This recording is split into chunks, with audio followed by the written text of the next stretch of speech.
Says the dragon in Revelation doesn't just war against the woman, it says he wars against the rest of her children. Who are they? They're us. They're everyone who follows Messiah.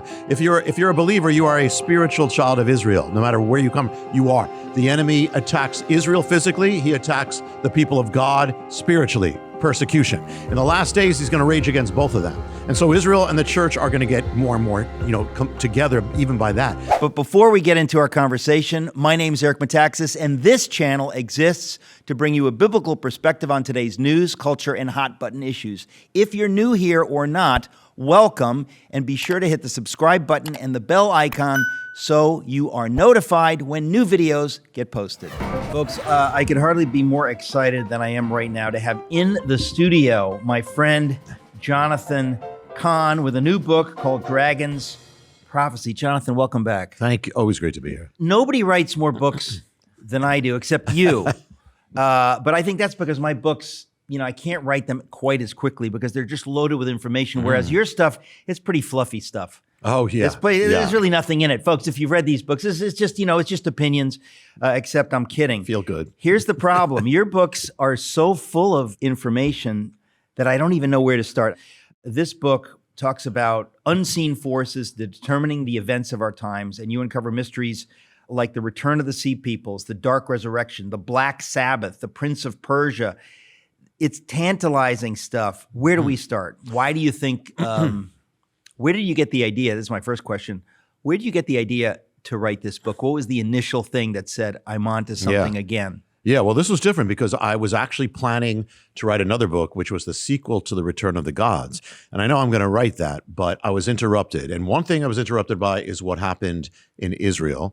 And then the Lord really interrupted. I'm praying, Lord, do you want me to write a different book? And I'm actually in my car driving my kids to school, and I see, in my mind's eye, I see the image of a red dragon. And I said, okay, this is it from Revelation. And that's what held it together. One of the things that happened was one of the mysteries here is that I was actually sharing at the congregation I lead in Beth Israel, which is here across the river in New Jersey. It was a Friday night, and I'm led to share about a mystery, this mystery from the Bible, and ordained, not that I knew it, ordained that there would be an attack on Israel. It would happen in the year 2023, and I'll share why. Will happen in October, would happen on a Sabbath day, a Saturday, would happen on a Hebrew holy day, would happen on the first Saturday of October, 2023, would lead to war, take Israel by surprise, and the next morning it happened after I shared this mystery. This is one of the mysteries of the book. There are many, but that God is in charge, and it may even enable us to know a number of events to come and when. After I finished the manuscript, other events started happening according to it. So this is kind of what, I didn't plan on this book. I was kind of shaken to do this, and then the Lord just took it. This is heavy stuff, and I think we have to be clear to frame things for people. Yeah. God speaks prophetically through people. He does this for us, to bless us, to help us to see what is happening. And he seems to have chosen you for that because he continually gives you the ability to see stuff that others haven't seen, and then you see it, you write about it so we can all see it. So in this case, when you say that you spoke about what happened right before Hamas attacked October 7, 2023. What was it that you saw in the scripture that you see this looks like a pattern? Yeah, this is one of the things, and we may have spoken about it before. This is something I've written about I call it the Jubilee and Mysteries, and that is starting with the Jubilee. Jubilee every 50th year. And the 50th year, whatever you lost, you get back. And so the first thing about this mystery is that when God restored Israel, it happened according to the pattern of the Jubilee. I'll just give a quick nutshell of that. The first thing was 1867, the land is actually released by the Sultan that the Jewish people can actually start redeeming the land. There's much more happened. But if you count 50 years, it takes you to 1917, next Jubilee. 1917, the British come in, the Turks leave. Balfour Declaration gives the land to Israel. Everyone shall return to their land, but they didn't have Jerusalem. Count 50 years, it takes you to 1967, the Six-Day War. And in the Six-Day War, after 2,000 years, the Israeli soldiers enter the gates of Jerusalem. This is key for Messiah, Jesus, coming back. So that's the next one. But They never had the recognition. In the Jubilee, you get the legal right and the recognition. The world refused that for years. So, but if you count 50 years, the next Jubilee, it takes you to 2017. Did anything happen? 2017 is the year that America, under Donald Trump, issued the Jerusalem Declaration. First time since ancient times recognizing legally Jerusalem. So all these things happen. But one of the things that why I'm going to get to like October 7th, and you see, it's called the Dragon's Prophecy. This is a dragon cover. I haven't done something with this kind of cover. The dragon is the enemy, and that is spoken of in Revelation. The enemy takes the things of God and twists them. So inverts them. And so if you look, there was actually a calamity that happened to Israel in modern times, and it was called the Yom Kippur War. And that a calamity because it almost destroyed Israel. In the natural, they thought it was the end. Golda Meir almost committed suicide. They thought they were finished. They were caught by surprise, ground invasion, turned it around, but it shook Israel to this day. And this was 73. This is 73. So Nixon was president. That's and right. He was very helpful to Israel. He was. Dramatically so. He was. Yeah, this is the time of Nixon, Kissinger, and that whole thing. So if the enemy's playing on what God does, but reversing it takes a calamity, go to the 50th year. It takes you to 2023. The Yom Kippur War happened in October. So this is going to happen in October. The Yom Kippur War happened on a Saturday. Happens on a Saturday, Sabbath. Yom Kippur War happened on a holy day from Leviticus. So did this one on October 7th. And the Yom Kippur War took place on the first Saturday of October of 73. Points to the first Saturday of October 2023 is October 7th. It happens exactly. When did you make this connection? You said you spoke about it before it happened. I spoke about on that Friday night before I was led, and again, I'm not saying I know these things, Eric, but God You spoke on October 6th, 2023. On the night of October 6th, which was the 50th, which is the Western anniversary of the attack on Yom Kippur War. Right. And I spoke about the 50-year mystery of God and how all these things correspond, 50 years and 50 years and this whole thing, which is in many ways, even links to COVID, but won't get into that. But the thing is that, and then the next morning it happened. Everybody said, you just spoke about it. And that's where I said, okay, Lord, are you wanting me to go further with this? And that's began the dragon's prophecy. We believe in Jesus and we believe in the New Testament, and it talks about Satan.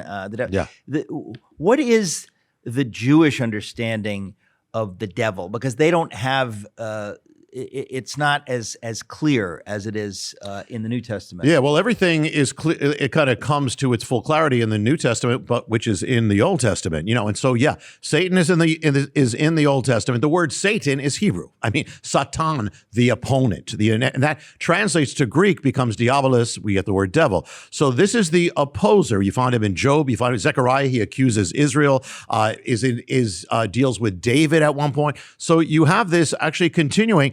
The enemy is, it is understood the way it's understood in the New Testament, except that this is an angelic being that was inverted against God, opposes all the purposes of God. And the thing is that, so Eric, let's say we were from another planet and we just came on, we didn't know anything but that. And we knew that God also brought a people, Israel, to accomplish his purposes on earth, the Bible, Messiah, the kingdom.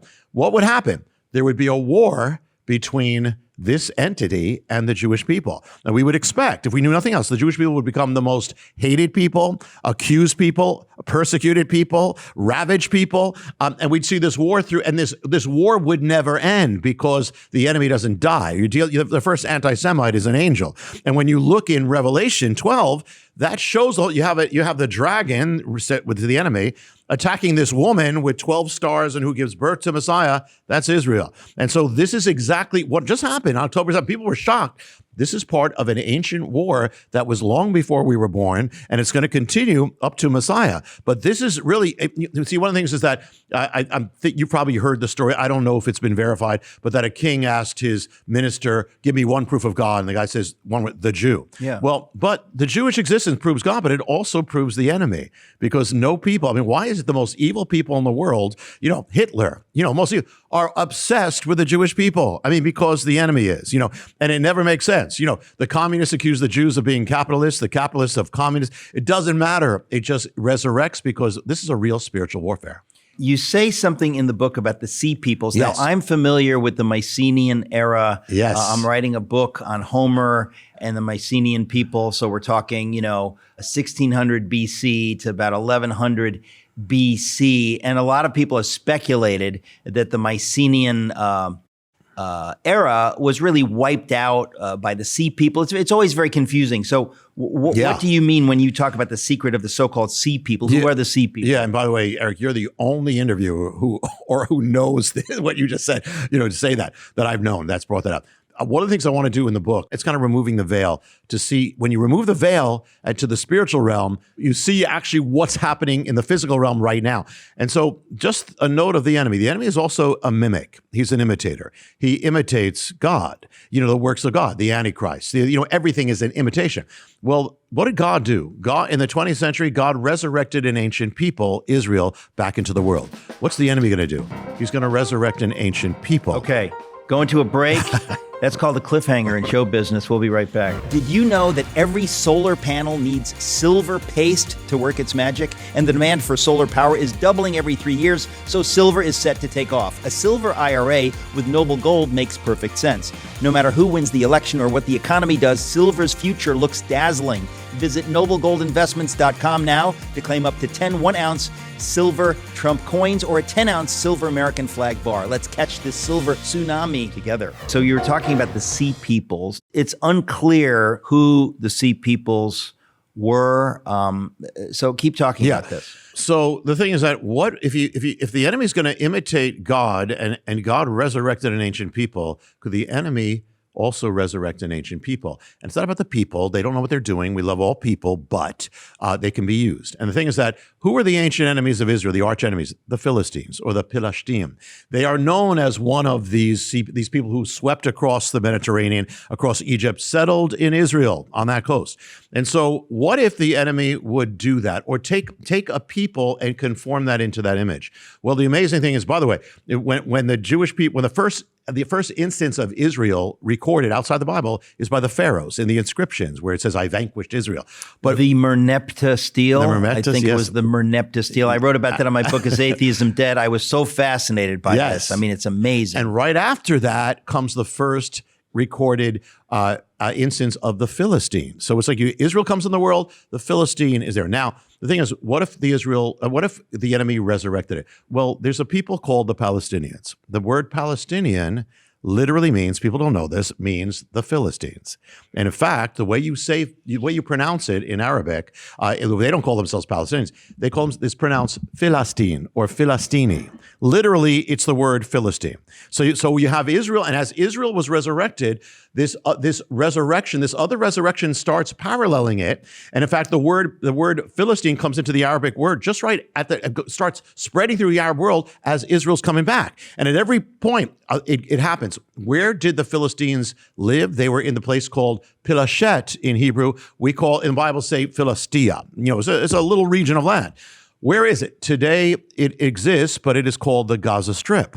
And the Gaza Strip did not exist. Gaza did. Gaza Strip did not exist. It came back. It came into the world when? In 1948, when Israel came into the world. And so the Jewish people, the Israelites, went to the land of Israel, and the people called Philistine go to the land of the Philistines. And so you have a setup. You have this whole thing. And in ancient times, the Gaza Strip or Philistia was the place where a lot of evil came out of that and into Israel. In fact, the Philistines used to launch raids and attack from the Gaza Strip, basically, and they would go into Israeli villages, they would brutalize them, and they would take hostages back to Gaza. So what we just witnessed is a replaying of a mystery that's totally in the Bible and that the enemy is using.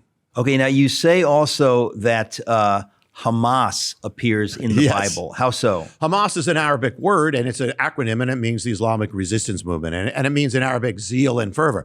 But it's one of the strange words that's also Hebrew. And so in Hebrew, it means evil, violence, death, and destruction.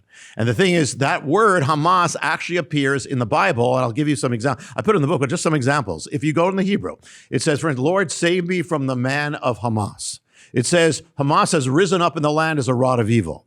It says Hamas is in the city and the land is filled with bloodshed. Hamas, you know how they dwell in the tunnels, they hide. It says Hamas dwells in the dark places of the earth. And then it says, actually, there's a word given in the prophets to Israel. It says, rid Hamas from the land. And in the kingdom of Messiah, there's a promise given to Israel in Isaiah. It says, and then Hamas shall no longer be heard in your land. So yes, it is in the Bible. I got to ask you, because this stuff is so extraordinary. You talk about Hamas's invasion of Israel being connected somehow to the book of Revelation. What do you mean by that? Yes, and I'm not saying Revelation is predicting this book, but here's the thing. In Revelation, it says the dragon warred against the woman. Actually, the Greek word is persecuted. This is against Israel. And it says, and we all remember, he spewed a flood out of his mouth to wipe the woman away, which he's actually used against Israel in different ways. But the actual invasion of Israel, Hamas gave it a code word. They have a name. They don't call it the October 7th invasion. They call it Operation Tufan. Tufan is the Arabic word, which means the flood, as in the flood of a dragon. They don't know this, but that's exactly what it was.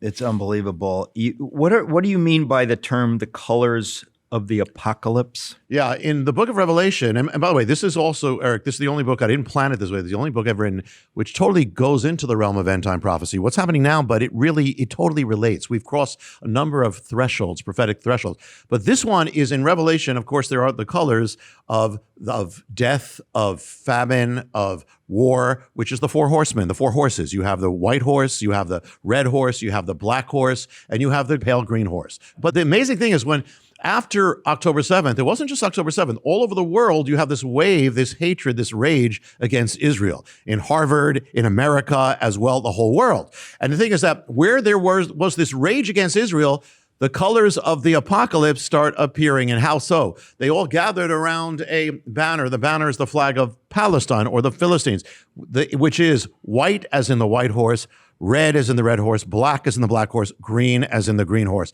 And the thing is, every nation that has these colors, it marks them as an enemy of Israel. Wow.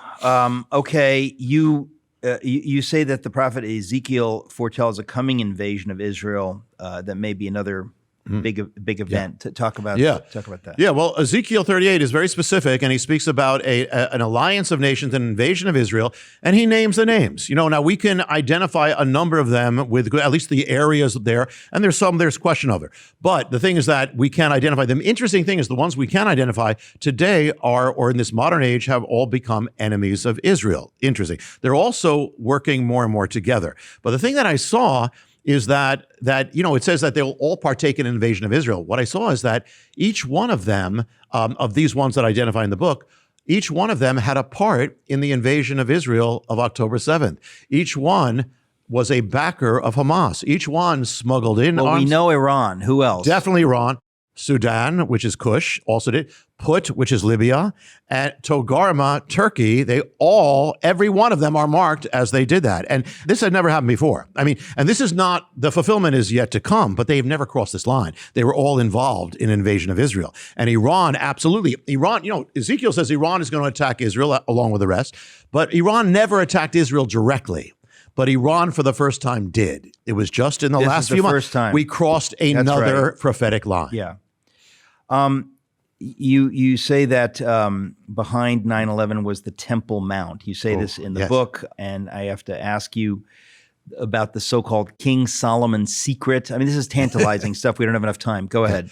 Yeah. Well, people don't realize this, and CNN will never tell you this, and that is that behind October 7th was the Temple Mount. The Temple Mount is really the ground zero of end-time prophecy. That's where it all has to come together. That's where the temple's going to be. That's where the Antichrist is going to be. That's where the kingdom's going to be. So you're going to have warfare over that. You're going to have the dragon or the enemy is going to seek to dominate, and he has dominated that. In fact, to not allow any Jewish person to go up there and pray, because this is linked to the temple. And so anything that would shake that all hell's going to break loose. Well, people don't know, at the beginning of that year, before October 7th, something happened. It happened on a Hebrew holiday. It was Passover. There was a rumor that Jewish people were going to go up on the mount, celebrate Passover on the mount with a lamb.